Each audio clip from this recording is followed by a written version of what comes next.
മോഹൻലാലിന്റെ നായികയായി വീണ്ടും മഞ്ജു വാര്യർ.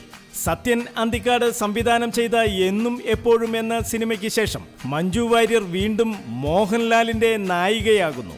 ലൈല ഓ ലൈലയ്ക്ക് ശേഷം ജോഷി സംവിധാനം ചെയ്യുന്ന സിനിമയിലാണ് മഞ്ജു വാര്യർ മോഹൻലാലിന്റെ നായികയാകുന്നത്. രഞ്ജൻ പ്രമോദാണ് ഈ ജോഷി സിനിമയ്ക്ക് തിരക്കഥ എഴുതുന്നത്. ഈ സിനിമയുടെ വൺ ലൈൻ രഞ്ജൻ പ്രമോദ് പൂർത്തിയാക്കി കഴിഞ്ഞു. ബിജു മേനോനെ നായകനാക്കി സംവിധാനം ചെയ്യുന്ന പുതിയ സിനിമ പൂർത്തിയാക്കിയ ശേഷം രഞ്ജൻ പ്രമോദ് ജോഷി സംവിധാനം ചെയ്ത് മോഹൻലാൽ മഞ്ജു വാര്യർ ഒന്നിക്കുന്ന സിനിമയുടെ തിരക്കഥാ രചനയിലേക്ക് കടക്കും. മോഹൻലാൽ മഞ്ജു വാര്യർ സിനിമ കൂടാതെ മമ്മൂട്ടി സിനിമയും യുവതാരങ്ങൾ അണിനിരക്കുന്ന സിനിമയും ജോഷി കമ്മിറ്റ് ചെയ്തിട്ടുണ്ട്. മോഹൻലാലും മഞ്ജു വാര്യരും ഒന്നിച്ച ആറാം തമ്പുരാനും കന്മതവും ഹിറ്റ് മൂവിയായിരുന്നു. പക്ഷേ എന്നും എപ്പോഴും പ്രതീക്ഷിച്ച വിജയം വരിച്ചില്ല.